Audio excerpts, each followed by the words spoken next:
కొన్ని సంవత్సరాల క్రితం ఒక ఊరిలో లక్ష్మి అనే పేరుగల ఒక ఆవిడ ఉండేది. ఆవిడకు రోజూ సాయంత్రం ఇంటి దగ్గర ఉన్న పార్కులో ఒక బెంచి మీద కూర్చుని తనతో తెచ్చుకున్న పుస్తకం చదవడం అలవాటు. రోజూ అదే బెంచి మీద కూర్చునే అలవాటు పడిన లక్ష్మీగారికి కొద్ది రోజులకి ఆ బెంచి ప్రత్యేకించి తనదే అన్న ఒక భావం ఏర్పడిపోయింది. అలాగే ఒకరోజు పార్కులోకి వెళుతుంటే అక్కడ వేడివేడిగా వేరుశనగలు అమ్ముతున్న బండివాడు కనిపించాడు. వాసనకి నోరూలిన లక్ష్మీదారు ఒక పొట్లం వేరుశనగలు కొనుక్కుని తన మామూలు పద్ధతిలో తన బెంచికి వెళ్ళింది.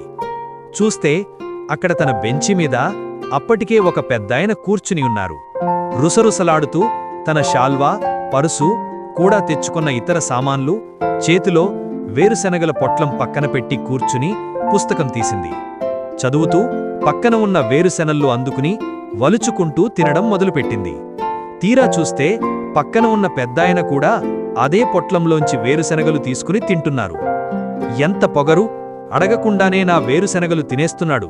ఇలాంటి వాళ్లు ఉండబట్టే మన దేశం ఇలా ఉంది అని మనసులో లక్ష తిట్టుకుంటూ పైకి ఏమీ అనలేక అలాగే కాసేపు కూర్చుంది.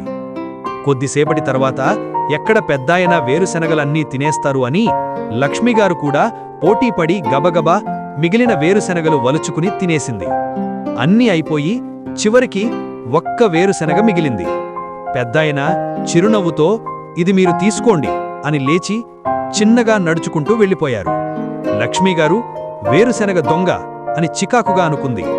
లేచి తన సామాను బెంచి మీద నుంచి తీసుకుంటూ చూస్తే అక్కడ తన వేరుశనగల పొట్లం భద్రంగా తన దగ్గరే కనిపించింది. అయ్యో, అయితే నేనే వేరుశనగల దొంగనా? పాపం, అయ్యిన్ని ఎన్ని మాటలనుకున్నానో అని చాలా బాధపడింది. అందుకే నిజానిజాలు తెలుసుకోకుండా నిందలు వేయరాదు.